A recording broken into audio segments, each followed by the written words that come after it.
Ibu tahu nggak? Apa tuh? Dalam permainan bola itu ada sebuah filosofi yang bagus untuk kita ambil pelajaran. Apa tuh, Bi?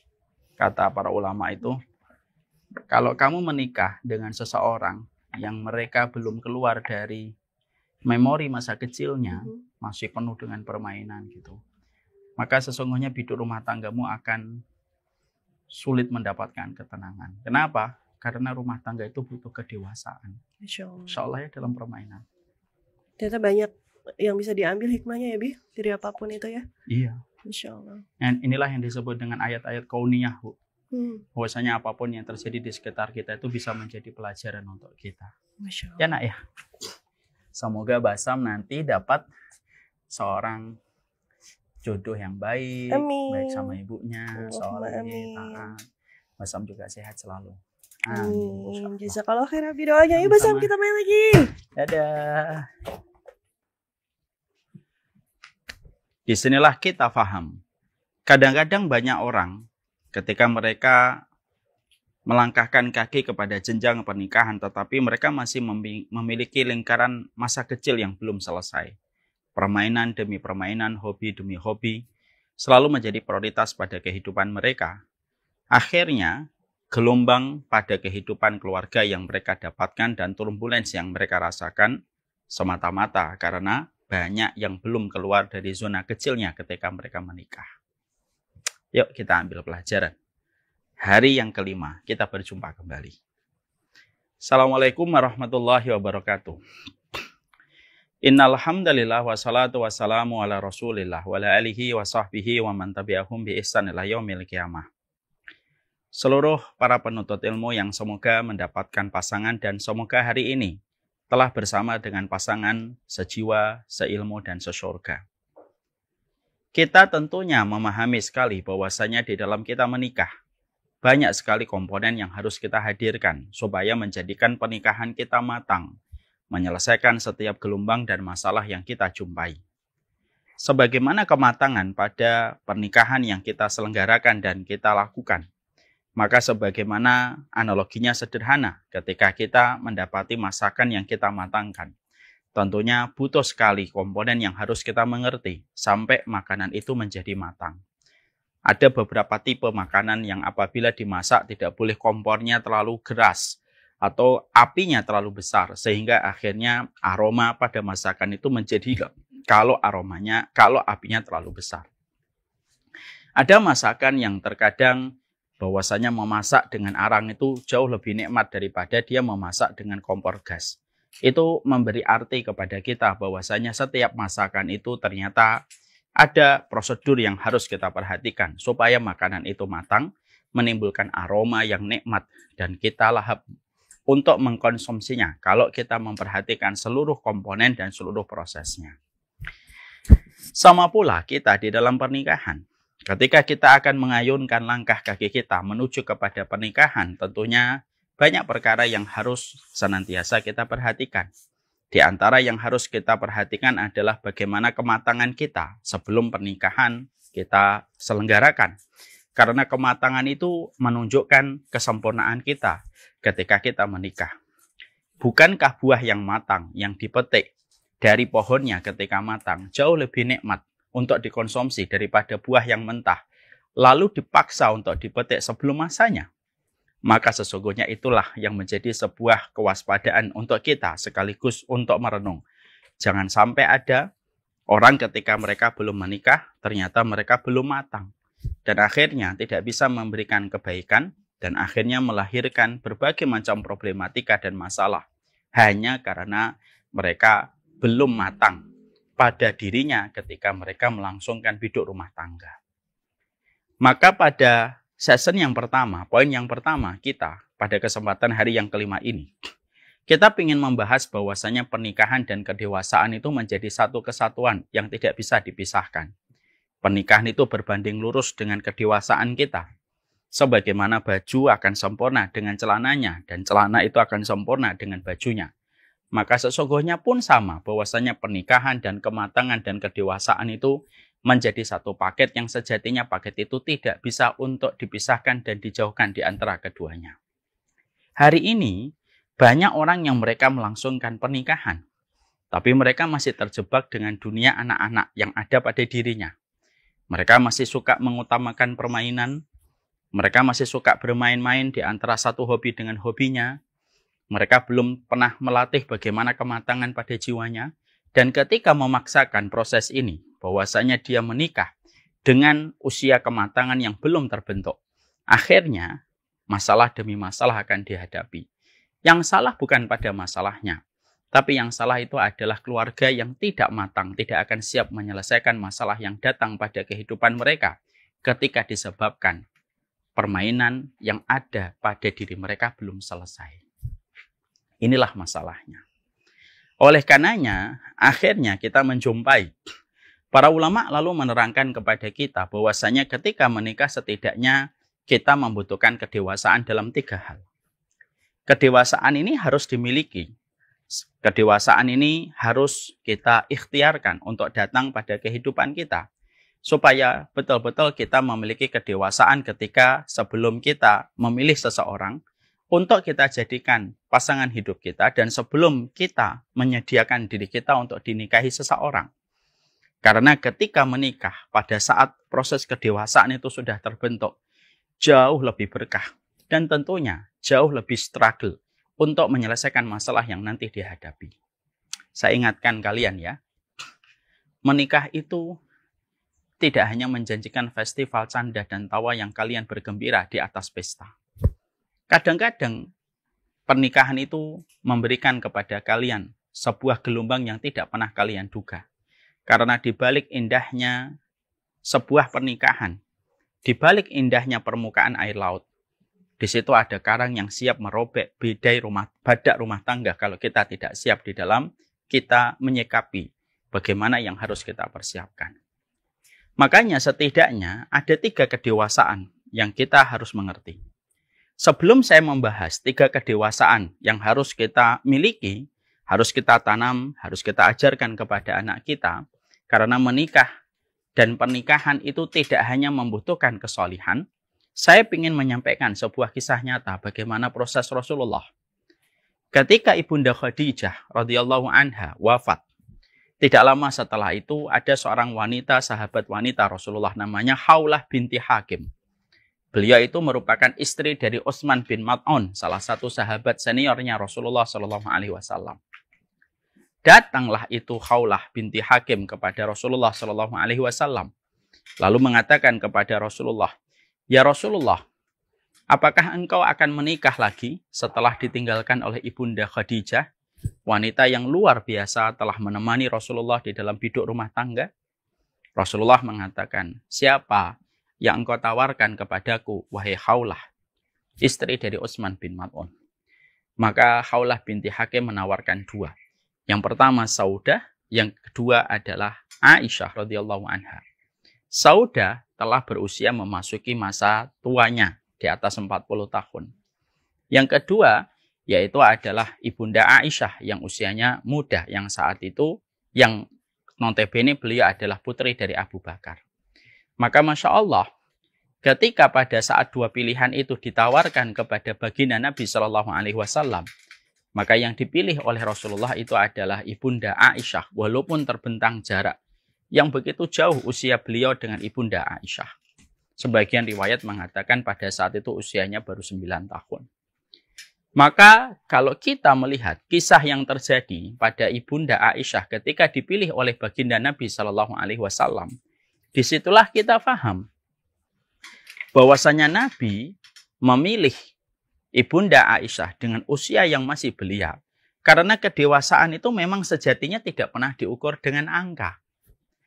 Karena sesungguhnya kedewasaan itu diukur dari kematangan, dari pendidikan orang tuanya, circle-nya, lingkungannya, dan setiap masalah yang membentuk kedewasaan dan kematangan pada dirinya. Ibunda Aisyah usianya belum genap 9 tahun. Dipilih oleh Rasulullah untuk menjadi istri seorang Nabi dan Rasul, di mana ujiannya berat. Dan tentunya pilihan yang dimiliki oleh Ibunda Aisyah, ya di mana pilihan Rasulullah kepada Ibunda Aisyah bukan pilihan yang bersifat biologis, tetapi pilihan itu merupakan sebuah pilihan yang diambil dari sebuah proses pemilihan yang betul-betul sempurna. Maka disitulah akhirnya kita memahami proses Nabi menjatuhkan pilihan kepada Ibunda Aisyah dan tidak menjatuhkan pilihan kepada Ibunda Sauda pada saat itu. Karena memang kematangan yang dimiliki oleh Ibunda Aisyah itu sudah sangat terlihat dari pendidikan orang tua, dari pendidikan saudara-saudaranya, lingkungan yang membentuk Ibunda Aisyah. Dan betul, Ibunda Aisyah betul-betul terbukti. Beliau di dalam sejarah betul-betul berhasil menemani baginda Nabi Shallallahu Alaihi Wasallam dan menjadi salah satu pemenang hatinya Nabi yang kedua setelah Ibunda Khadijah. Disinilah kita paham. Yang sedikit umurnya belum tentu tidak matang di dalam kejiwaannya. Tapi harus diingat, yang bertambah umurnya belum tentu bertumbuh kematangan jiwanya. Dan itu yang menjadi perhatian kita. Makanya sering sekali saya melihat ada orang yang sudah tua, angka umurnya sudah dengan angka yang begitu deretannya banyak gitu, umur 30, 40. Tapi masa bermainnya tidak ada habis-habisnya. Masih sibuk dengan satu game dengan game yang lainnya. Padahal usianya sudah tidak lagi mencerminkan kesesuaian antara umur dengan apa yang dia lakukan pada aktivitas main gamenya. Karena disitulah kita belajar. Yang bertambah belum tentu bertumbuh kejiwaannya. Maka setelah kita memahami kisah ini, maka kita harus paham kematangan itu merupakan perkara yang menjadi pilihan kita. Karena memilih seorang laki-laki yang matang kejiwaannya itu jauh lebih menenangkan untukmu daripada kamu menikah dengan seorang laki-laki yang tampan mempesona, tapi tidak matang sisi psikologi dan kejiwaannya. Kamu akan merasa berat. Menikah dengan perempuan yang mungkin parasnya standar menurut dirimu, tapi ternyata dia telah terbentuk dengan berbagai macam persoalan pada hidupnya dan membentuk kedewasaan pada psikologinya, itu jauh lebih baik daripada kamu menikah dengan sesuatu yang membuat matamu merasa gembira melihatnya, tapi ternyata seiring waktu nanti hatimu tidak akan siap menerima bagaimana ketidakmatangan sikapnya itu sangat mempengaruhi bagaimana kamu menjalani kehidupan bersamanya. Makanya Masya Allah, inilah yang menjadikan kita akhirnya paham sekali lagi. Kematangan dan pernikahan itu satu paket yang tidak bisa dipisahkan. Jangan nikah dengan orang yang masih terjebak pada lingkaran masa kecilnya. Dia masih suka bermain, dia masih suka dimanja, dia masih tidak bisa menyelesaikan masalah, dia sering kabur kalau ada masalah. Itu salah satu di antara indikator. Kalau kalian menikah dengan orang semacam ini, masalah demi masalah akan berat. Bukan masalahnya, tapi kalian tidak memiliki perangkat kedewasaan untuk menyelesaikan masalah. Terus, kedewasaan itu diukur dalam perkara apa saja, Ustaz? Diukur dalam 3 hal. Kedewasaan yang harus kita lihat dari pasangan yang akan kita jadikan pilihan kita atau diri kita, maka kedewasaan itu dilihat dalam 3 hal. 1, dewasa secara kejiwaan. Artinya secara pikiran dan kedewasaan dia sudah terbentuk. Maka untuk melihat kedewasaannya dia telah terbentuk, ada beberapa indikator yang bisa kalian lihat pada diri kalian dan kalian bisa coba lihat pada diri orang yang sedang terlibat proses dengan kalian.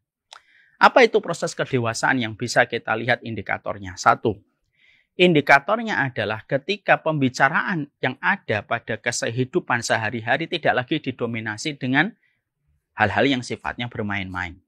Tapi pembicaraan itu didominasi dengan sesuatu yang sifatnya itu adalah perkara-perkara besar. Dia sudah membicarakan tentang kematian, dia sudah membicarakan tentang akhirat, dia sudah membicarakan tentang konsep kalau dia punya anak. Itu berarti salah satu kedewasaan, indikatornya terlihat. Tapi maaf, kalau ada seseorang, anak muda, laki-laki dan perempuan, pembicaraannya itu adalah pembicaraan yang berkaitan tentang masalah-masalah permainan, berarti dia belum dewasa. Karena memang kalaulah konten dari pembicaraan yang dia selalu berikan ketika dia bicara sama teman-temannya, circle-nya, pembicaraannya masih berkutat tentang masalah hal-hal yang sifatnya sepele, misalkan dia masih bercerita tentang game, bercerita tentang mungkin hobi, bercerita tentang bola, lalu lebih mendominasi pembicaraannya daripada pembicaraan tentang masalah kehidupan akhirat, kehidupan nanti ketika tua, kayak apa, pendidikan dia tentang anak bagaimana, ya maaf. Berarti indikator kedewasaan itu belum ada. Makanya kita boleh bertanya sama temannya. Ketika kita ingin bertanya tentang seseorang, apakah ini sudah dewasa ataukah tidak, salah satu pertanyaan yang kalian nanti ajukan kepada circle-nya dan temannya, kalian cari informasi A1 dari orang yang terdekat. Dia kalau ngobrol, obrolannya tentang apa? Postingannya dilihat, sosial medianya juga dilihat, Instagramnya, Facebooknya juga dilihat. Kenapa? Karena di situ akan nampak bagaimana kedewasaan sudah tumbuh atau tidak tumbuh. Ada salah satu teman saya, ngomongnya begini, saya itu akan memilih akhwat yang tidak memiliki sosial media. Kata beliau. Saya tanya, kenapa kamu pilih akhwat yang tidak memiliki sosial media? Beliau mengatakan, karena indikator kedewasaan seorang perempuan menurut saya kalau dia tidak memiliki sosial media. Berarti apa? Dia sudah selesai dengan urusan dunianya ketika dia fokus bagaimana melihat dirinya dan tidak ingin memperlihatkan kehidupannya kepada orang lain. Karena tidak ada yang perlu dibuktikan kepada orang lain. Itu versinya beliau. Tapi disinilah kita akhirnya paham indikator yang pertama kedewasaan kita. Indikator yang pertama kedewasaan kita itu adalah ketika kedewasaan itu tumbuh ketika pembicaraan yang dia lakukan bersama teman-teman circle-nya itu selalu mengarah kepada urusan yang menunjukkan arti dewasa. Sudah tahu gimana nanti mati, sudah menceritakan gue pengen ketemu orang tua gue ketika nanti di akhirat misalnya. Maka itu memberikan kepada arti dia sudah berpikir jauh, dia tidak lagi berpikir dunia. Dan kata para ulama, mereka mengatakan dunia itu permainan, dunia itu canda. Siapapun yang sudah tidak lagi membicarakan dunia, berarti dia sudah keluar dari permainan dan dia telah dewasa. Tapi siapapun yang masih berpikir dunia dan permainan, maka dia masih berada pada lingkaran masa kecilnya. Ya, jadi nanti kalian lihat, kalau Instagram kalian masih penuh dengan gacha, kartun, Roblox, ya maaf, bisa jadi kalian itu memang belum dewasa. Karena ketika sudah dewasa tentunya kalian sudah bisa melihat itu tuh tidak penting. Kalian kalau Instagramnya masih penuh dengan K-pop, masih penuh dengan berbagai macam hiburan-hiburan terus. Dan selalu yang dijadikan prioritas dalam hidup itu hanya hiburan, tertawa, bercanda. Dan itu terus yang kalian prioritaskan dalam obrolan kalian. Berarti kita belum dewasa secara kejiwaan. Karena pembicaraan secara kedewasaan itu akan sangat mempengaruhi tema dan alur pembicaraan ketika kita dan seseorang bersama dengan circle-nya. Makanya nanti lihat Instagramnya, sosial medianya dan tanya kepada teman-temannya. Kedewasaan secara psikologi penting. Kalau dia sudah berpikir jauh, lalu dia berpikir tidak lagi pada lingkaran kecil, pada permainannya, wahana-wahana hiburan dan sesuatu yang sifatnya hanya menghibur, entertain untuk dirinya dan hidupnya, dia sudah keluar dari arus itu, dia berarti sudah mulai paham makna kehidupan dan tujuan kehidupan. Dan itu arti kedewasaan yang pertama.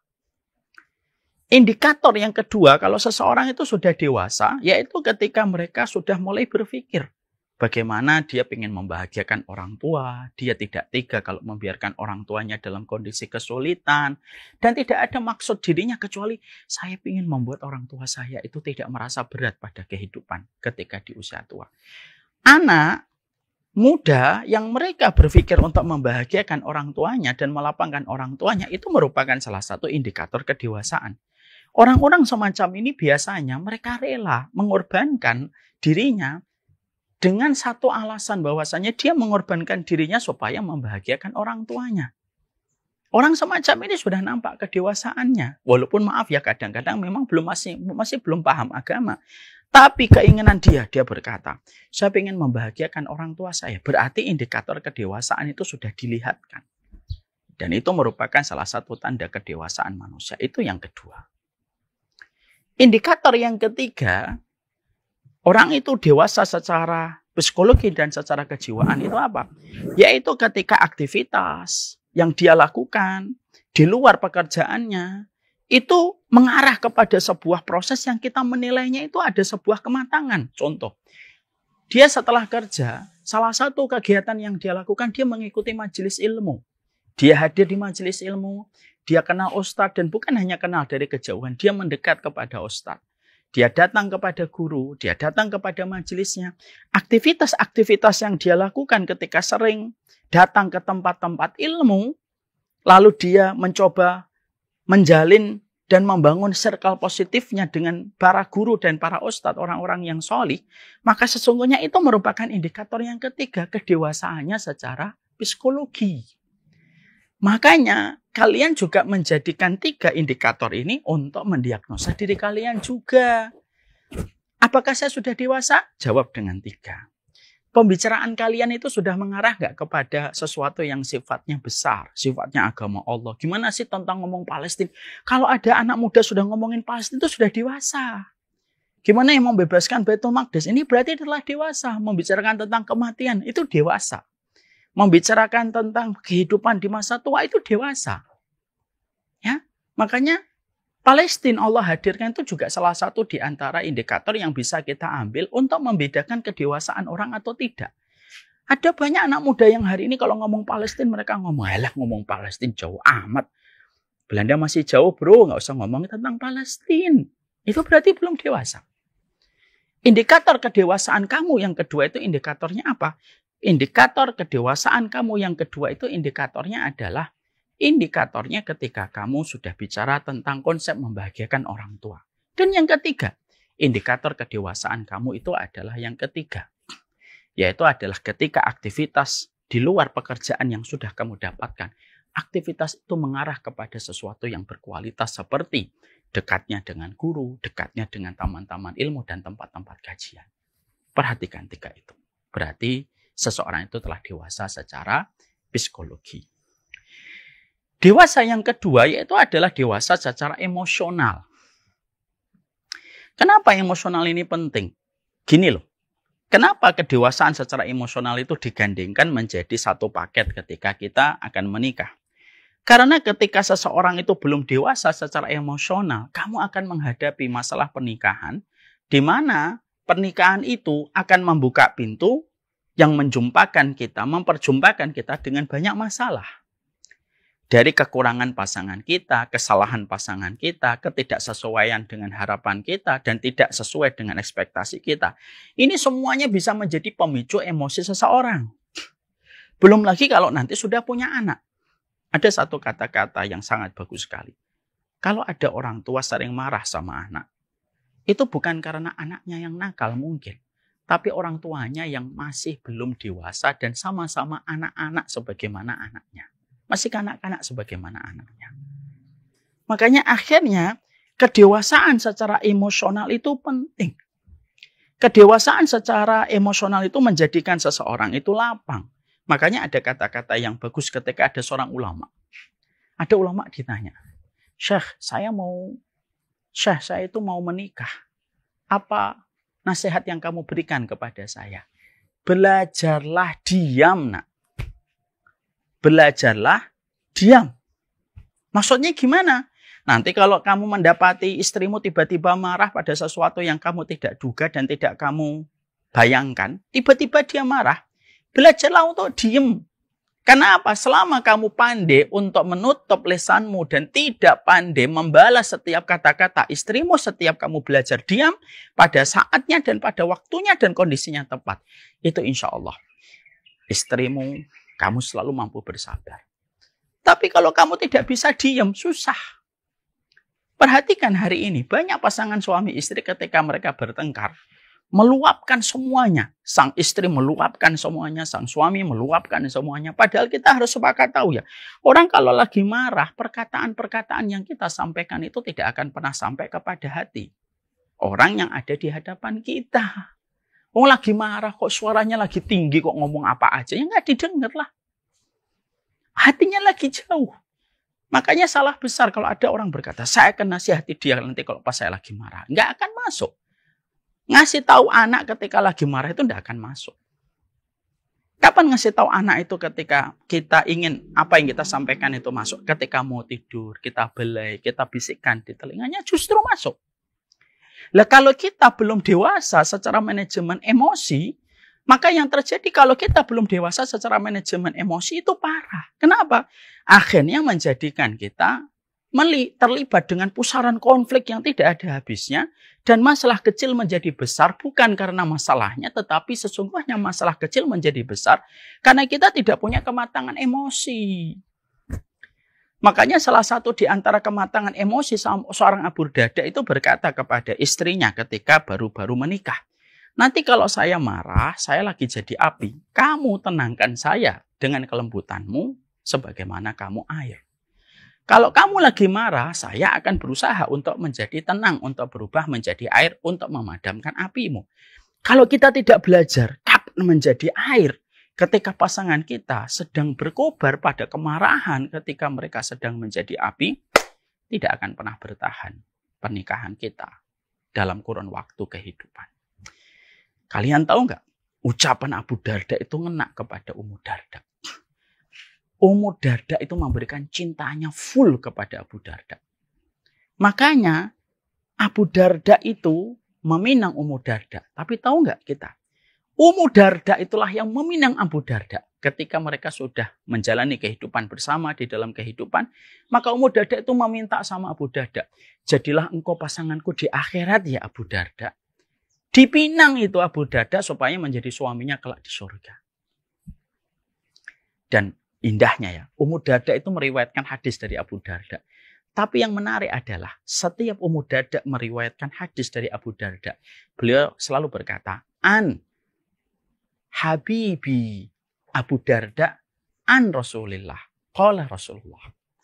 Jadi kalau Ummu Darda meriwayatkan hadis dari Abu Darda, ditambahi dengan kalimat pujian kepada Abu Darda. Dari kekasih hatiku Abu Darda, dan Abu Darda mendengar dari Rasulullah SAW, Rasulullah bersabda. Kenapa Ummu Darda mampu jatuh hati, bertekuk lutut kepada Abu Darda, dan bahkan melamar Abu Darda untuk menjadi suaminya kelak di surga? Karena salah satunya Abu Darda itu sudah matang secara emosional. Sehingga Abu Darda itu kalau dapetin Ummu Darda lagi marah-marah, ya Abu Darda diam. Karena yang terkadang dibutuhkan kita itu belajar diam. Sebagaimana Rasulullah di dalam manajemen kemarahan beliau ketika mendapati Aisyah membanting piring, Rasulullah tidak balas membanting piring. Rasulullah merapikan makanan yang tersisa itu, lalu berkata kepada para sahabat yang kaget melihat kejadian ketika Ibunda Aisyah memecahkan piring. Kata-katanya indah. Gorot ummukum, ibu kalian lagi cemburu. Sudah langsung dirapikan. Emosional ini loh. Hari ini banyak anak muda yang mereka ketika menikah, emosional mereka belum terbentuk. Di rumahnya masih sering ngambek sama ibunya, masih sering ngambek sama mamanya, masih sering marah sama papanya ketika ada satu barang yang mereka inginkan tidak mereka peroleh. Indikator ketidakdewasaan itu ketika masih ngambek. Tantrum kalau bahasa anak kecil. Kalau masih suka tantrum, ada sesuatu yang tidak sesuai, marah, masuk ke kamar, 2 jam, 3 jam marah.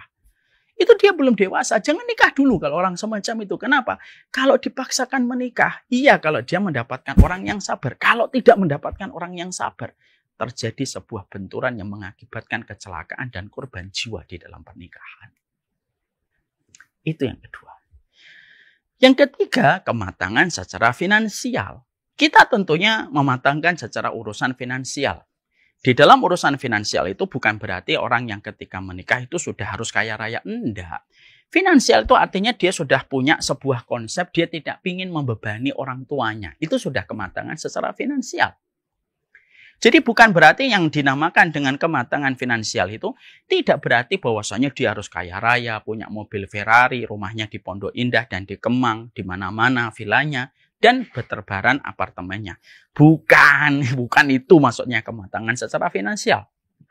Kematangan finansial itu dari 2 indikator. Satu indikator yang pertama, kematangan finansial itu adalah dia sudah berpikir untuk tidak membebani orang, terutama orang tuanya. Nanti cari ya, kalau ada seorang laki-laki yang dia ketahuan dari pembicaraan orang tuanya, anak saya ini semenjak dia SMA, dia tidak mau lagi mendapatkan uang dari saya sebagai orang tuanya. Itu namanya kematangan secara finansial. Ada orang yang berkata, teman saya ini, dia itu semenjak 10 tahun yang lalu atau semenjak 2 tahun yang lalu, dia sudah tidak lagi mau menerima uang yang diberikan sama orang tuanya. Karena tidak mau membebani orang tuanya. Itu namanya kematangan finansial. Itu namanya kematangan finansial. Kematangan finansial itu ditunjukkan dengan sikapnya yang tidak mau menjadi beban bagi orang lain. Ingat ya, bukan harus kaya. Banyak orang yang kaya, tapi ternyata semua kekayaannya finansialnya dari bapak dan ibunya. Ya, mobil Ferrari-nya, mobil sportnya, semua fasilitas yang dia miliki memang dia kaya finansialnya. Tapi belum tentu dia dewasa secara finansial. Kenapa? Ya karena kedewasaan finansialnya itu Masya Allah hanya didapatkan dari warisan orang tua dan privilege dari orang tuanya. Itu namanya belum dewasa secara finansial. Orang yang dewasa secara finansial itu adalah orang yang mengatakan bukan hada abi wa hada ummi. Orang yang dewasa finansial itu bukan orang yang mengatakan ini bapakku dan ibuku. Kamu tahu nggak mereka itu pejabat? Bukan. Tapi dewasa secara finansial itu yang mengatakan ha ananda, ini saya dan saya yang bekerja. Memang bapak saya menteri tapi saya tidak mau terlibat. Memang bapak saya presiden, tapi saya nggak mau ikut-ikutan masalah apa yang dilakukan bapak saya. Saya berdiri di atas kaki saya untuk bekerja walaupun saya jualan di pinggir jalan. Itu namanya dewasa secara finansial. Konsepnya sudah tidak lagi membebani orang lain. Yang kedua, dewasa secara finansial itu ditunjukkan dengan apa? Dewasa secara finansial itu ditunjukkan ketika dia sudah tidak mau menjadi beban, mindsetnya sudah benar, dan itu direalisasikan dan dieksekusi dengan dia itu betul-betul berusaha. Dia bekerja, dia merintis bisnis, dia sabar menghadapi turbulence di dalam urusan-urusan bisnisnya, maka itulah yang disebut dengan kedewasaan secara finansial. Maka disitulah yang kita perlukan. Dan inilah sejatinya yang menjadi sebuah indikator kita. Ada 3 indikator. Kedewasaan secara kejiwaan, kedewasaan secara emosi, dan kedewasaan secara finansial. Kedewasaan secara emosi, kedewasaan secara kejiwaan ditunjukkan kalau pembicaraannya, dominasi obrolannya sudah didominasi oleh pembicaraan tentang kematian, perjuangan, tentang Palestina, ataupun tentang masalah di hari tua, tentang bagaimana nanti kalau dia mati, bagaimana kalau dia punya anak. Itu menunjukkan dia sudah dewasa. Indikator kedewasaan yang kedua itu adalah ketika dia senantiasa dia ingin membahagiakan orang tuanya dan merelakan hak pribadinya untuk diberikan kepada orang tuanya. Dan yang ketiga, kedewasaan itu indikatornya adalah ketika mereka betul-betul secara dewasa itu adalah ketika mereka seluruh aktivitinya menunjukkan kedewasaan ketika salah satunya selalu terlibat di dalam taman-taman ilmu. Dewasa, 3 perkara itulah yang kita betul-betul miliki. Di sisi yang lain juga kita harus memahami itulah yang diperlukan. Buah yang matang, terasa manis dan nikmat. Anak yang dewasa, itulah yang sejatinya memberikan ketenangan dan kelapangan kepada keluarganya. Di sisi yang lain, kita juga harus memahami bahwasanya kita kaitkan pada poin pertama dengan poin yang kedua. Poin yang kedua yang juga kita harus mengerti adalah tentang status yang dinamakan ba'ah. Ini banyak orang yang belum paham ya. Disebutnya dengan ba'ah. Dalam satu riwayat Bukhari, Rasulullah SAW mengatakan kepada kita, "Man istata'a minkum al-ba'a falyatazawwaj." Barang siapa di antara kalian yang sudah memiliki kekuatan ba'ah, maka hendaklah dia menikah. Maka mari kita bedah dulu, karena ini ada kaitannya pada poin yang pertama. Ba'ah itu apa sih Ustadz? Kenapa Rasulullah menyebut kata ba'ah menjadi standar minimal ketika sebelum menjatuhkan pilihan menikah? Kata ba'ah itu setidaknya ada 2 makna yang harus kita pahami dari status kata ba'ah. Status ba'ah yang pertama itu adalah bahwasanya memiliki kekuatan biologis. Artinya secara biologis dia sehat. Makanya maaf ya, hukum pernikahan itu sebenarnya tidak wajib. Tapi beragam hukumnya. Ada yang terkadang wajib, ada yang terkadang sunnah, ada yang terkadang makruh, ada yang terkadang haram. Kapan pernikahan itu wajib? Kalau seseorang sudah memiliki gelora birahi yang besar, maka sesungguhnya ketika seseorang sudah memiliki gelora birahi yang besar, maka dia wajib menikah. Kalau tidak menikah, maka terjadinya perzinahan atau masalah kamar mandi dari onani dan masturbasi. Na'udzubillah min dzalik. Ada kadang-kadang pernikahan itu hukumnya sunnah. Gelora syahwatnya sudah ada, tapi dia masih bisa untuk menjaganya dengan berpuasa. Maka selama dia masih menjaga dengan bisa berpuasa, tidak melakukan zina, tidak melakukan onani, tidak melakukan kegiatan di kamar mandi, tapi masih bisa ditahan, ditepis dengan dia berpuasa, hukumnya jadi sunnah. Pernikahan itu bisa jadi jatuh kepada perkara makruh. Kapan jatuh dalam perkara makruh? Yaitu ketika seseorang di dalam pernikahan, dia ternyata tidak memiliki gelora birahi. Ada tapi kecil. Ya, entah karena masalah keturunan atau masalah penyakit yang ada pada dirinya, akhirnya dia tidak memiliki gelora birahi yang terlalu besar. Bahkan gelora birahinya skala 1 sampai 10 mungkin hanya 2 dan 3. Ada sedikit sekali dan tidak terlalu dia memusingkan perkara itu. Maka orang semacam ini makruh untuk menikah. Ada yang haram, orang yang mereka sedang sakit, fokusnya kepada sakit menjadikan dia tidak pernah memiliki kepedulian tentang birahinya dan birahinya itu padam. Kenapa? Rasa sakit yang ada pada dirinya yang memadamkan gelora birahi. Kalau ada orang semacam ini, maaf, jangan nikah. Nanti kalau nikah malah tersiksa dia. Kenapa? Setiap terjadi hubungan suami istri, maka dia tersiksa karena dia masih fokus kepada penderitaan dan sakit yang dia terima. Ingat ya, jadi ada 4.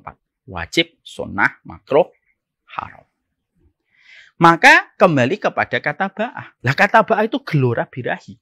Salah satunya dengan apa yang kita lihat ketika seorang laki-laki sudah mulai tumbuh rambut kemaluannya. Perempuan juga sudah adanya siklus bulanan yang dia dapatkan. Ada satu gelora di dalam dirinya yang terjadi dan meluap-luap ketika melihat lawan jenis. Itu termasuk pada kategori ba'ah. Kalau sudah ada, maka sesungguhnya inilah yang disebut dengan kekuatan ba'ah. Rasulullah SAW mengimbangi bahwasanya kalau ba'ah sudah terbentuk tapi belum memiliki komponen yang betul-betul dibutuhkan untuk menikah, maka ba'ah itu ditepis dengan puasa. Kenapa? Puasa itu mengosongkan perut dan perut itu tidak membangkitkan birahi. Itulah korelasinya. Makanya di dalam dunia medis kan ditemukan. Kenapa puasa itu penting? Bukan hanya mengistirahatkan organ tubuh bagian dalam, tapi puasa itu penting. Kenapa? Puasa itu meredam birahi.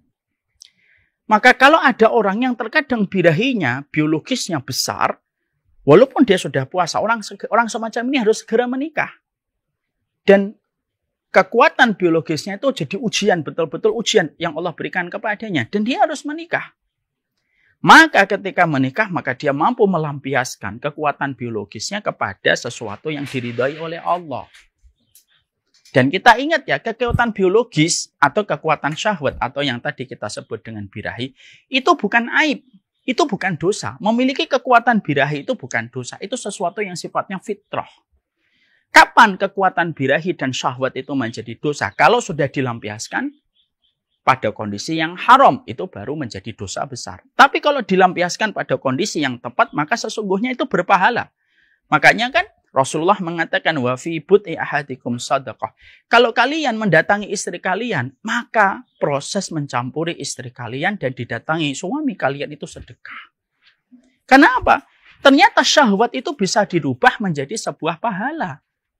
Jadi memiliki syahwat itu bukan aib. Ya, maaf ya, nanti kalau ada seorang perempuan yang suka mengatakan begini, dasar birahi laki-laki itu besar. Birahi itu penting selama diletakkan dan dikondisikan pada kondisi yang tepat. Maka birahi itu bisa menjadi sebuah pahala yang besar kalau diletakkan kepada sesuatu yang halal. Maka kekuatan birahi dan kekuatan biologis inilah yang disebut dengan ba'ah. Setiap makhluk punya, kuda punya, binatang, onta punya, kambing punya, semua binatang punya kekuatan biologis ini. Maka kekuatan biologis disebut dengan kata ba'ah. Dan manusia diberikan oleh Allah kekuatan ba'ah itu beragam. Ada yang besar, ada yang sedang, ada yang tidak ada, dan ada yang mereka dihindar atau dialihkan dengan penyakit yang lebih menarik perhatiannya daripada kekuatan syahwatnya. Maka kalau ada seseorang yang sudah semacam ini, orang tua, ini untuk orang tua.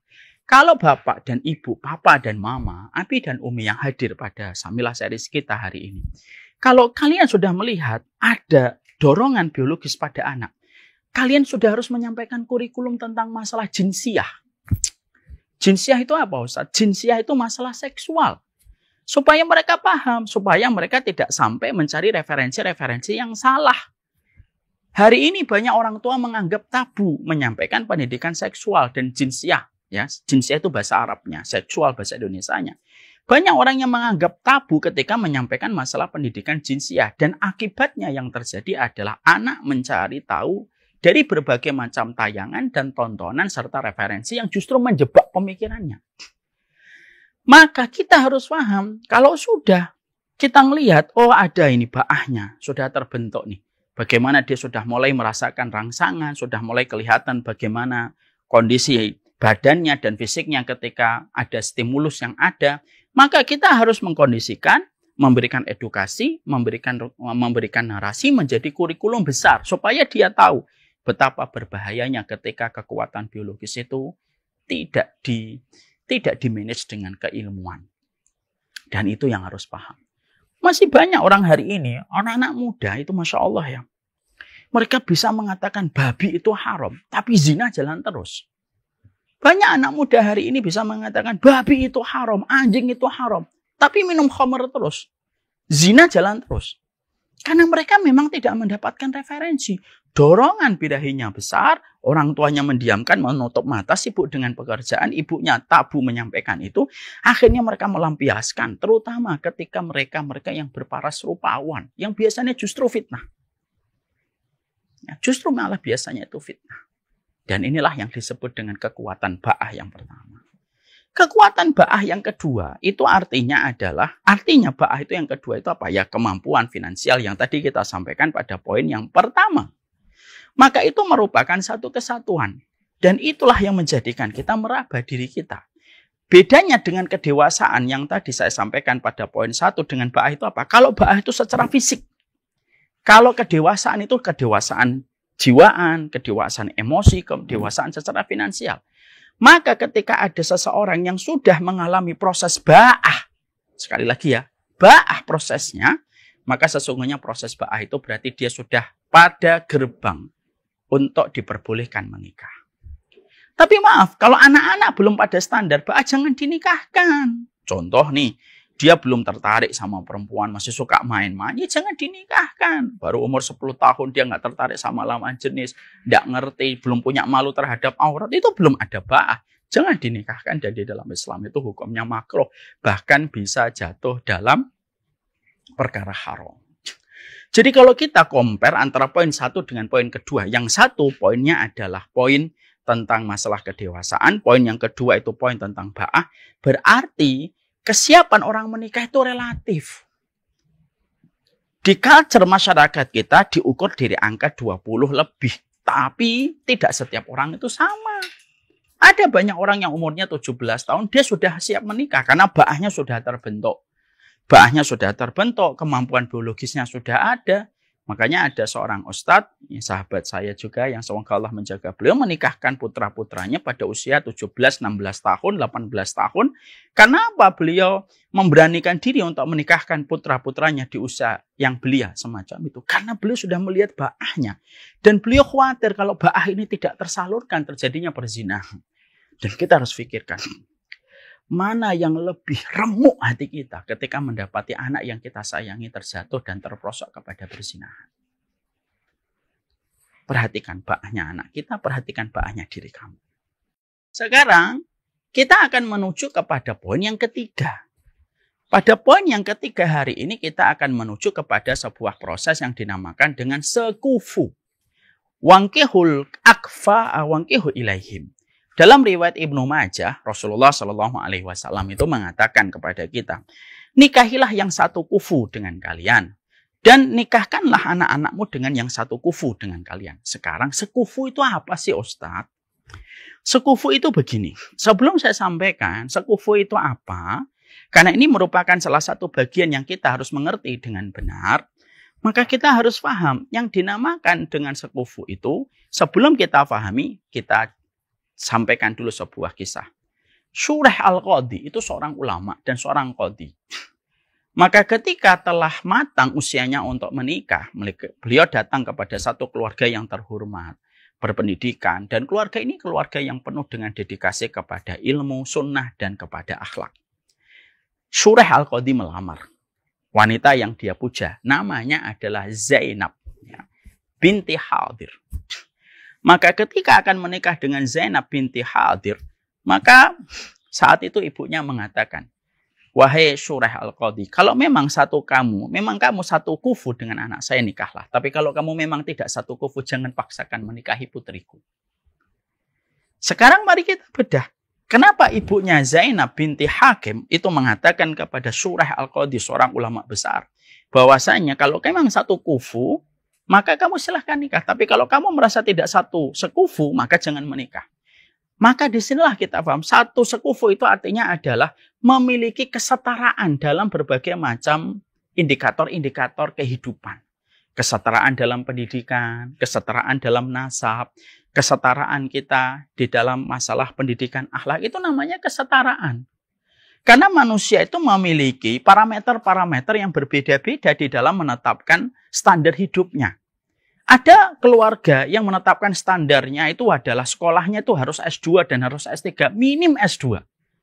Ada keluarga yang mereka tidak menetapkan standar pendidikan mereka itu harus S2. Yang penting kamu terus belajar, walaupun harus otodidak, walaupun cuma S1 ataupun SMA, tapi selama kamu belajar itu lebih baik daripada kamu sekolah, tapi kosong pikiran kamu.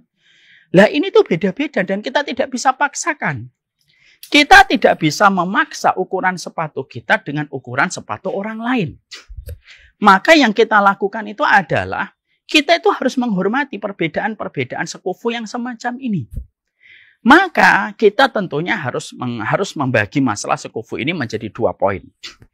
Poin yang pertama, kalau kalian menikah dan calon kalian itu yang kalian pilih kalau bisa adalah yang betul-betul satu kufu.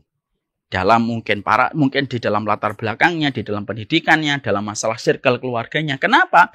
Itu akan meminimalisir pertengkaran demi pertengkaran nanti. Kalau kalian berbeda latar belakangnya, berbeda kebiasaan keluarganya, maka itu nanti akan menjadi gesekan-gesekan. Bisa jadi semacam itu. Contoh nih, ada keluarga yang terbiasa, setiap 1 bulan sekali mereka harus pergi ke restoran bareng-bareng. Yang satunya datang dari keluarga yang sederhana yang tidak pernah makan di restoran. Lalu akhirnya ketika mereka jadi sebab pertengkaran. Yang satu mengatakan, udahlah nggak harus makan di restoran. Yang satu mengatakan, loh standar keluarga kita itu makan di restoran.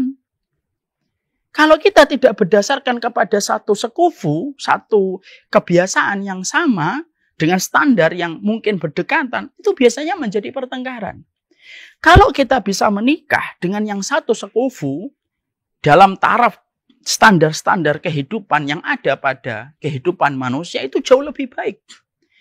Seseorang misalkan ketika menikah, dia menikah dengan orang yang tidak terlalu jauh supaya tidak ada shock culture, tidak ada tabrakan kebiasaan misalkan.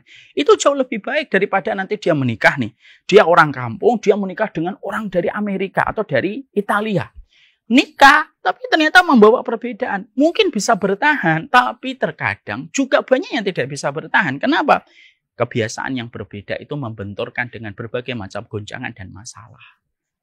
Makanya yang pertama, para ulama mengatakan, apakah menikah dengan orang yang satu sekufu dengan kita wajib? Para ulama mengatakan, tidak wajib hukumnya dan tidak menjadi syarat sah pernikahan. Tidak wajib. Tapi kalau memang kamu bisa satu sekufu itu lebih baik. Misal nih, dari dunia ngaji. Ya sudah ketemu dengan dunia ngaji. Itu lebih tepat. Karena apa? Akhirnya pembicaraan mereka lebih banyak. Bagaimana mereka menghabiskan waktu bersama. Itu lebih banyak tema yang mereka bisa habiskan untuk ngobrol. Ketika mereka satu sekufu. Ya. Dan memang secara hukum tidak wajib harus satu sekufu. Memang tidak wajib harus satu sekufu. Tapi kalau memang satu sekufu itu jauh lebih baik dan jauh lebih menenangkan.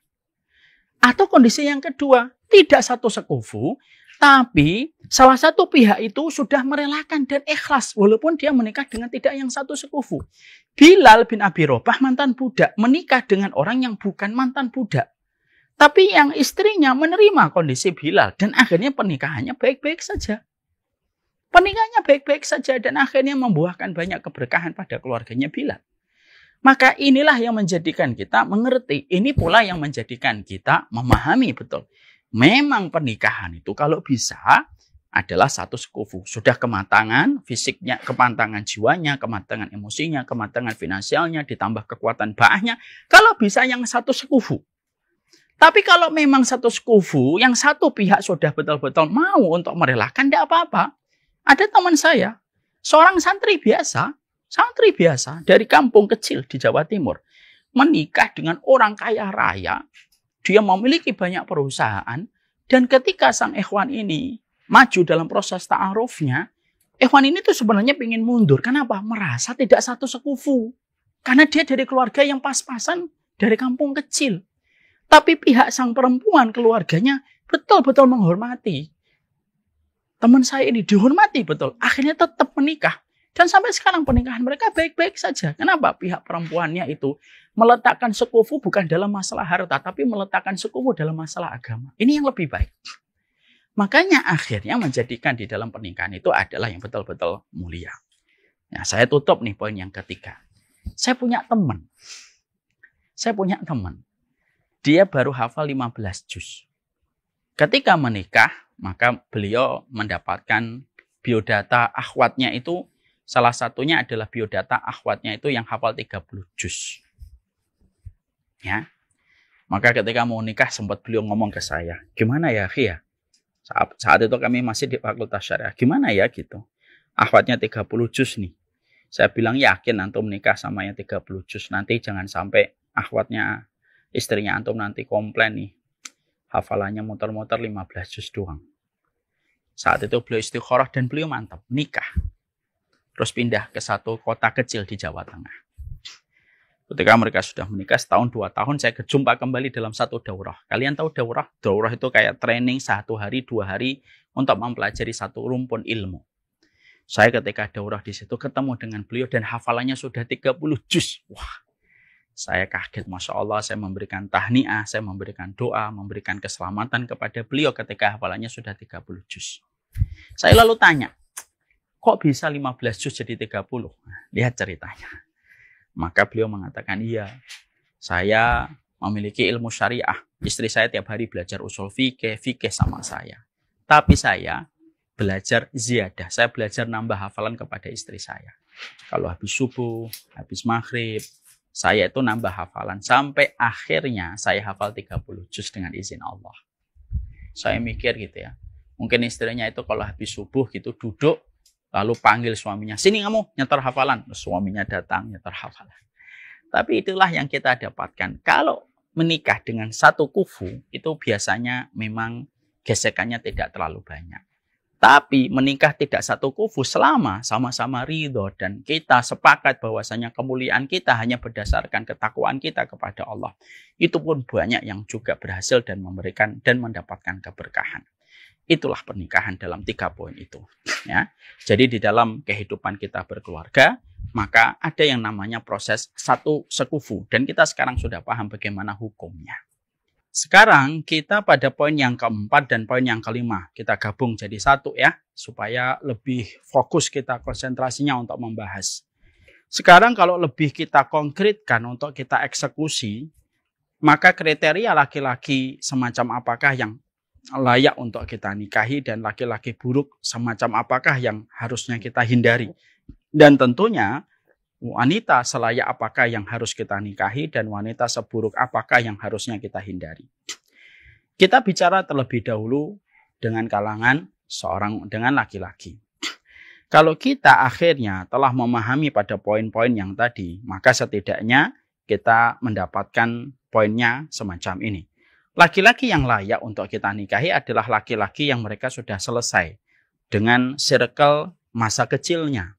Dia sudah mulai meninggalkan masa kecil, dia sudah dewasa secara kejiwaan, kedewasa secara emosional, dan kedewasaan secara psikologi atau secara finansial.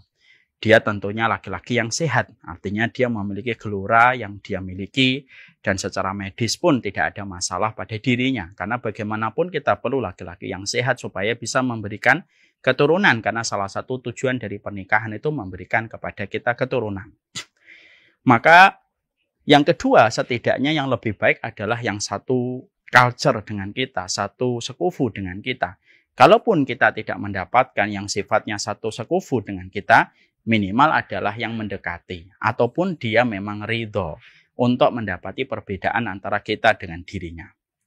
Yang ketiga, laki-laki itu adalah laki-laki yang mereka selalu memprioritaskan Allah. Artinya, mereka itu selalu memiliki komitmen di dalam melaksanakan kewajiban. Setidaknya minimnya sholat itu harus dilihat bagaimana sholatnya kalau sudah bisa melaksanakan di masjid. Kalau dia sudah melaksanakan sholatnya di masjid, sholat duhur, sholat asar, maghrib, isya, dan subuhnya di masjid, maka itu termasuk laki-laki yang tidak layak untuk ditampik dan tidak layak untuk ditinggalkan. Kata Abdullah bin Mas'ud, "Idza ra'aita rajul fil masjid," kalau kamu melihat seorang laki-laki di masjid, fashhad lahu bi anna lahul iman. Maka saksikanlah bahwasanya sebenarnya dia itu memiliki keimanan. Makanya yang ketiga standarnya adalah ketika mereka memiliki aktivitas, setidaknya minimal itu adalah urusan sholatnya. Dia terjaga melaksanakannya di masjid. Yang keempat, indikator laki-laki yang baik yang harus menjadikan kita untuk menghadirkan laki-laki itu menjadi bagian dari kehidupan kita. Laki-laki ini adalah laki-laki yang mereka terlibat pada proyek-proyek kebaikan. Entah itu proyek sosial, entah itu komunitas dakwah, sehingga circle-nya tidak hanya pada circle-circle yang sifatnya anfaedah. Tapi dia memiliki circle-circle yang sifatnya membangun sebuah atmosfer ketaatan dia kepada Allah. Dia mengikuti komunitas ini, komunitas itu. Karena apa? Berarti dia sudah memiliki rasa di dalam urusan akhirat dan dia mencari sesuatu yang sinkron dengan apa yang menjadi kecondongan jiwanya dengan dia memiliki komunitas itu. Yang kelima, dia adalah orang yang kita perhatikan ketika kita tanya sama orang tuanya, dia adalah orang yang mampu meluluhkan hati ibunya. Kenapa kita harus menghadirkan syarat ini yang kelima? Karena sesungguhnya pada syarat yang kelima ini kita membenarkan salah satu ayat pada surat Maryam. Ketika Allah berfirman, wa balram bil walidati wa lam yaj'alni jabbaran syaqiyya. Maka sesungguhnya ketika dia berbakti kepada orang tuanya, tidak dijadikan celaka dan tidak pula dijadikan kasar. Makanya akhirnya di situ kita mendapatkan bagaimana indikator yang kelima. Dia adalah orang yang baik kepada ibunya dan baik kepada bapaknya. Artinya secara kondisi internal keluarganya tidak ada masalah. Kalau kita mendapati orang ini tidak ada masalah di internal keluarganya, bapak ibunya betul-betul ridho kepadanya, sayang kepadanya, dan sayangnya bukan hanya masalah emosional saja, tapi sayangnya karena memang mendapati kedewasaan dari seorang anak. Pegang tuh laki-laki semacam itu, karena dia patut diperjuangkan. Syarat yang kelima, yaitu adalah laki-laki ini adalah laki-laki yang dikenal oleh circle-nya sebagai laki-laki yang sabar. Dia tidak mudah meluapkan emosinya, mungkin gampang empatinya, karena sesungguhnya kesaksian teman-temannya itu merupakan kesaksian jujur. Nah, Ustadz, gimana saya mengenali bahwasanya teman-temannya? Ya kita yang cari informasi. Kita mungkin cari informasi, apakah engkau kenal fulan? Apakah engkau kenal fulan? Ya, itu teman saya. Gimana dia bersama dengan kalian? Maka ketika dijawab orangnya baik, orangnya dalam kondisi sabar, empatinya bagus, suka nolong. Maka ketika dia memiliki kecakapan masalah sosial itu layak untuk kita jadikan pertimbangan di dalam kita memilihnya menjadi laki-laki yang patut untuk kita jadikan pertimbangan di dalam membina biduk rumah tangga. Yang ketujuh, seorang laki-laki yang baik dan layak untuk mendapatkan ini adalah laki-laki ini memiliki sifat tanggung jawab. Artinya dia sama anak-anak kecil itu sayang. Penyayang sama anak itu termasuk salah satu di antara indikator yang bisa kita lakukan untuk menilai seorang laki-laki. Karena kelembutan serta tanggung jawab yang bertemu ketika dia menyukai anak kecil, lalu bisa mengarahkan anak kecil kepada hal yang positif. Tidak hanya membuli, tidak hanya ngeprank, tapi betul-betul memberikan arahan kepada anak-anak kecil. Dan itu kelihatan dari sosialnya ketika dia berinteraksi, maka itu termasuk salah satu di antara indikator yang tepat. Yaitu indikator yang tepat untuk kita jadikan dia menjadi bagian dari istri kita. Yang kedelapan, salah satu indikator yang paling baik ketika kita menilai seseorang adalah seorang laki-laki yang baik adalah bagaimana ketika kita melihat percakapannya, omongannya, dan kita melihat media sosialnya.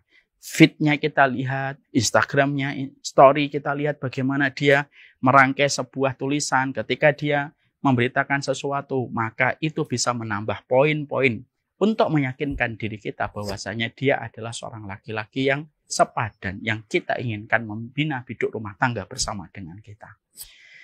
Disinilah kita paham, ternyata semua urutan itu non-fisik. Lah, baru yang ke-9, yaitu adalah masalah fisik. Kalau memang suka, misalkan sesuai, saya pengennya tinggi, ternyata dapat tinggi, alhamdulillah, tapi dia tidak menjadi nomor 1. Dia menjadi nomor paling bawah setelah semua kriteria yang tadi kita miliki. Jangan sampai dibalik, kriteria fisik nomor 1, kriteria-kriteria yang tadi kita sampaikan justru paling kita akhirkan. Nah, itu jadi masalah bagi kita. Maka disitulah kriteria-kriteria orang-orang solih yang layak untuk menjadi bagian dari hidup rumah tangga kita. Kalau semua itu sudah ada, kita lihat kedewasaannya, kita lihat kekuatan baahnya secara kesehatan medisnya, kita lihat bagaimana hubungannya dengan orang tua, kita lihat bagaimana dia aktivitasnya, dia suka melakukan kebaikan, maka dia dekat dengan para guru, maka itu merupakan indikator yang membuat kita bisa menyertakan namanya untuk kita minta kepada Allah di dalam sholat istikharah. Laki-laki yang tidak layak mendapatkan pertimbangan dari kita itu ya sebaliknya dari semua 8 poin tadi yang kita bahas.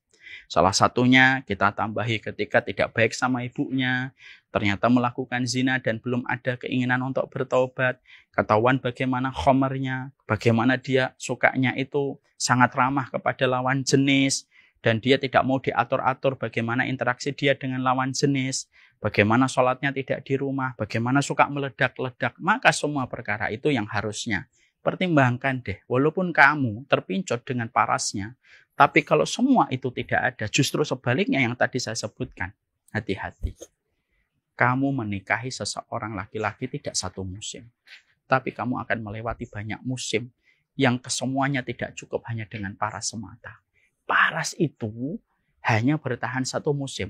Sisanya kita akan melihat bagaimana kematangan yang kita dapatkan. Itulah yang membuat kita awet. Sekarang mari kita lihat. Bagaimana dengan seorang perempuan?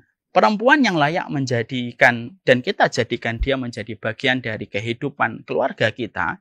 Tentunya adalah yang dewasa secara psikologi, dewasa pula secara emosional, dewasa pula secara kehidupan manajemen konfliknya di dalam dirinya.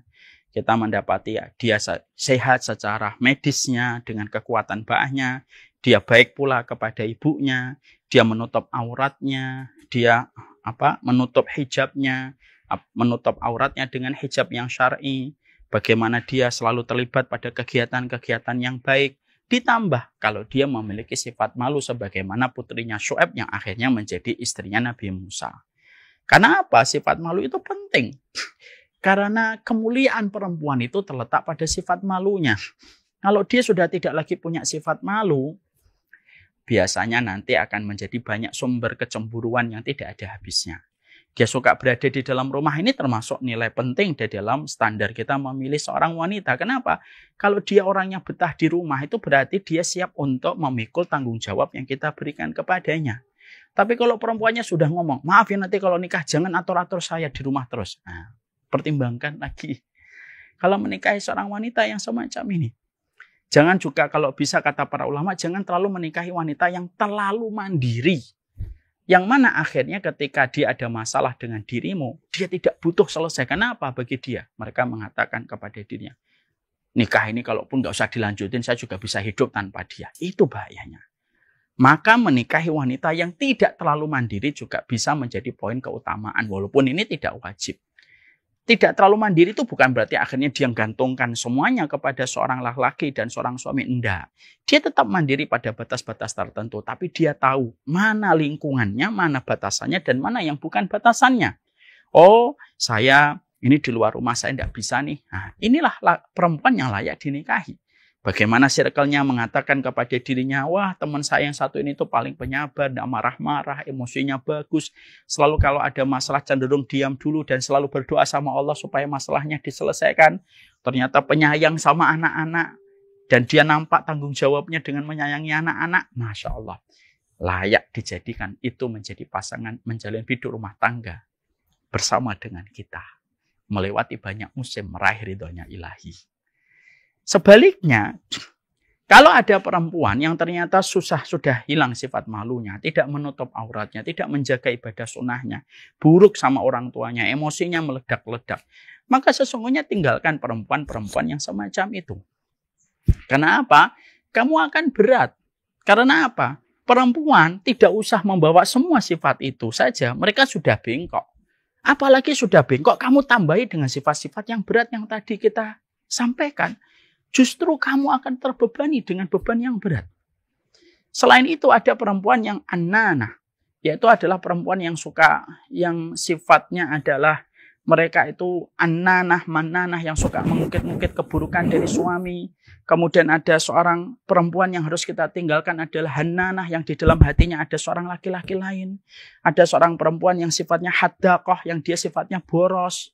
Ada perempuan yang sifatnya adalah baraqah yaitu adalah sifatnya dia itu suka marah-marah pada sesuatu yang sepele, suka marah-marah. Dan ada perempuan yang sifatnya adalah syaddaqah. Syaddaqah itu artinya keras gitu. Maka perempuan-perempuan semacam ini pun yang harusnya kita hindari. Kenapa? Sekali lagi ikhwan, sekali lagi akhi. Perempuan itu secara fitrah saja sudah bengkok. Fitrahnya sudah bengkok. Apalagi ketika kamu sudah sadar fitrahnya sudah bengkok, lalu kamu biarkan sifat-sifat buruk yang lainnya, lalu tetap kamu pilih. Kamu yang kerepotan. Hidup kamu nanti menikah bukan hanya ngurusin istrimu. Ada banyak tanggung jawab yang kamu harus selesaikan. Banyak laki-laki yang mengatakan begini, enggak apa-apalah dia punya sifat yang agak kurang baik. Nanti saya yang mendidik dia. Hidupmu nanti ketika kamu menikah itu tidak hanya sibuk sama dia. Makanya inilah yang menjadikan kita akhirnya betul-betul pertimbangkan betul. Nanti semua kriteria ini bisa dibaca di dalam buku yang kami tulis Me and My Half Team supaya lebih sempurna kita memahami. Tapi penjelasan dari pertama itu sudah mengarah jelas. Dan itulah di antara hal yang kita harus betul-betul lakukan di dalam kehidupan kita ketika akan memilih seseorang di dalam hidup rumah tangga yang kita lewati. Maka ketika semua ini akhirnya betul-betul kita pahamkan, menjadikan diri kita tidak terburu-buru, tapi juga tidak terlalu lambat dalam proses pemilihan sesuai dengan seleksi yang diberikan oleh syariat. Kita akhirnya tenang, berjalan dengan proses, tidak terburu-buru, dan akhirnya standar kita memilih bukan hanya standar fisik, bukan hanya standar emosional, bukan hanya standar syahwat yang menjadi pertimbangan pertama ketika kita menikah. Tapi standar kita ketika menikah itu adalah standarnya ketika kita menikah itu adalah standarnya adalah ketika kita menikah itu adalah sesuai dengan petunjuk ilmu yang disampaikan oleh Allah dan Rasul-Nya. Lah inilah yang menjadi penting. Inilah pula kewajiban orang tua. Orang tua itu diwajibkan supaya mereka memberikan materi-materi yang semacam ini kepada setiap anaknya. Sehingga anaknya itu betul-betul paham bagaimana proses-proses yang harus mereka lalui ketika mereka membina hidup rumah tangga. Kesalahan orang tua itu bagaimana? Kesalahan orang tua itu tidak pernah memberikan konsep pendidikan dan kurikulum yang jelas tentang masalah-masalah yang ada pada semacam ini. Dia biarkan anaknya mengembara dari satu hati ke hati. Lalu dia ikut bergembira ketika anaknya punya mantan 7, mantannya 8. Dan kita sebagai orang tua tidak merasa risih ketika anak kita punya mantan gitu. Lalu kita memaklumi itu. Lalu kita biarkan anak kita meraba sendiri siapa jodohnya, dia yang memilih sendiri, siapa yang akan menemaninya. Dan akhirnya banyak orang tua yang remuk hatinya ketika orang yang dia cintai, orang yang dia kasihi dari anaknya mendapatkan jodoh yang salah, yang mendoliminya, yang akhirnya mendiskreditkan keluarganya, yang menyakiti ibunya, menyakiti bapaknya, itu kan menyedihkan. Makanya sedih sekali kalau kita sering menjumpai ada seorang laki-laki menikah dengan seorang perempuan, tapi perempuannya ternyata memiliki sifat yang sangat bengis gitu, sangat kasar. Bahkan kepada ibu mertuanya pun kasar. Sebagaimana sedihnya kita kalau kita menitipkan seorang anak perempuan, lalu anak perempuan kita titipkan kepada laki-laki yang belum selesai dengan urusan emosinya dan urusan kejiwaannya. Akhirnya apa? akhirnya bermasalah. Terlebih lagi hari ini kita juga mendapati sebuah data dan fakta yang tidak bisa kita ingkari. Apa sebuah fakta dan data? Fakta dan data hari ini memberikan kepada kita sebuah perkara. Bahwasanya mental illness itu sekarang sudah luar biasa. Makanya kalau anak kita sampai terkena bipolar, misalkan berpasangan sama bipolar yang belum selesai dengan kejiwaannya. Iya, kalau yang perempuannya itu kalau laki-lakinya siap menerima tidak ada masalah lah. Kalau dia tidak siap, kan akhirnya menjadi pertengkaran. Belum lagi ketika kita mendapati anak kita misalkan ketemu dengan orang yang terkena penyakit NPD, Narcissistic Personality Disorder. Yang menjadikan akhirnya orangnya itu sangat manipulatif, playing victim. Dan anak kita terus disalahkan tanpa dia merasa bersalah dengan apa yang telah dilakukan kepada pasangannya. Ini semakin mengkhawatirkan kita. Makanya penting sekali pembahasan ini harus betul-betul kita sadari. Dan harusnya pembahasan ini menjadi sebuah kesadaran setiap orang tua. Sekali lagi ya, mencari jodoh itu kewajiban siapa sih? Nah ini kita harus jawab dua ini. Mencari jodoh itu bukan kewajiban anak, tapi kewajiban orang tua. Kewajiban orang tua kepada anak melahirkan, memberikan sandang, memberikan papan, memberikan pangan. Lalu salah satunya mencarikan jodoh. Sebagaimana ketika Hafsah diceraikan sama suaminya, maka Umar bin Khattab gerilya menawarkan ke Abu Bakar menolak. Menawarkan kepada Utsman menolak. Dan akhirnya ternyata diterima sama Rasulullah. Kenapa Abu Bakar menolak? Karena Abu Bakar tahu bahwasanya Rasulullah akan melamar Hafsah. Itu menjadi sebuah dalil bahwasanya orang tua yang mencarikan jodoh. Tapi ingat, ketika orang tua mencarikan jodoh, maka dia menawarkan dan anak punya hak untuk menjawab dan memilih. Saya nggak suka yang ini, kenapa? Nggak tahu nih sholat istikharahnya nggak mantap. Ya nggak usah dipaksa. Wah kamu harus pakai ini nak, kamu nggak ngerti anak ini. Nggak bisa kayak gitu Bi. Ya kalau kamu bisa nawarin, misalkan anak sudah bilang nggak cocok, nggak apa-apa. Kita carikan lain, kita carikan lagi sampai betul-betul mendapatkan. Ada yang berkata, susah kayak gitu. Ya memang susah. Namanya juga mencari partner menuju kepada kehidupan dunia dan akhirat. Makanya ketika menjadi orang tua, semenjak anak kita kecil, kita harus berdoa. Sudah sering berdoa, ya Allah semoga anakku mendapatkan pasangan yang betul-betul memuliakan dia. Dia juga memuliakan pasangannya, memuliakan orang tuanya. Saya sama istri saya sering sekali mendoakan anak-anak kami, ya Allah semoga anak-anak dapat seorang istri yang baik sama suaminya, baik sama keluarganya. Dan itu dimulai dari perjalanan panjang sebelum anak itu siap untuk menikah. Lah banyak di antara orang tua itu ketika mereka punya anak, mereka cuma menyadari yang penting sekolah, pendidikannya sampai tinggi. Tapi akhirnya ketika mencari jodoh, diserahkan sama anaknya. Anaknya tidak punya standar karena tidak punya pengalaman hidup, tidak punya ilmu. Orang tuanya nggak pernah ngasih kurikulum tentang proses ilmu sebelum pernikahan. Akhirnya anaknya mencari pasangan dan akhirnya menjadi tragedi untuk dirinya sebagai orang tua. Sambilkan coba contoh. Ada orang tua, ini kisah nyata. Ada orang tua yang sedih, dia punya anak perempuan. Anak perempuannya menetapkan pilihannya jatuh kepada seorang laki-laki yang berbeda agama. Dia sebagai perempuan yang muslimah, laki-lakinya sebagai orang yang non-muslim. Lalu perempuannya itu memaksa supaya menikah dengan laki-laki non-muslim itu. Tapi ibunya itu berkata tidak boleh. Dan ibunya itu meratap gitu. Ya Allah, remuk hati saya Ustadz ketika anak saya yang pertama justru memilih suaminya, calon suaminya, dari seseorang yang sebenarnya tidak satu agama, dia tidak satu iman dengan kami. Tapi di situ kita akhirnya mendapatkan sebuah pelajaran, sebuah pencerahan. Kadang-kadang masalah yang kita hadapi ketika sudah jatuh masa untuk menikahkan anak kita, akhirnya banyak masalah. Jujur deh, kita sebagai orang tua terkadang sangat terlambat mempersiapkan itu. Semenjak anak itu masih kecil kita biarkan mereka berteman sama siapa aja, tidak pernah kita selektif untuk memilihnya. Dan akhirnya ketika usia pernikahan itu jatuh, sering pilihannya itu tidak sesuai dengan ilmu yang dipelajari bapak dan ibunya. Nah, inilah yang menjadikan kita. Moga-moga sharing ini bisa bermanfaat.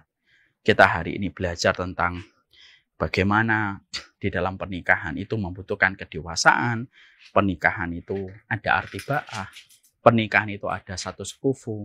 laki-laki siapa yang patut dijadikan pilihan, perempuan mana yang layak dijadikan pilihan, dan mana perempuan yang tidak layak dijadikan pilihan, dan laki-laki yang tidak dijadikan layak pilihan. Memang mengaduk-ngaduk emosi, tapi begitulah pernikahan. Menurut saya, sharing hari ini, hari yang kelima, saya kira cukup. Semoga menjadi perenungan untuk kita. Saya ingin bergabung dengan Basam yang lagi bermain-main dengan Bibu. Mari kita merenungkan kembali arah kompas kehidupan keluarga yang akan kita bina. Ingat ya, orang yang kalian akan nikahi dan orang yang kalian akan menikah dengannya itu bukan hanya satu musim dengan 2 musim. Tapi kalian akan melewati ratusan musim. Mungkin sampai salah satu di antara kalian meninggal. Jangan tertipu dengan paras.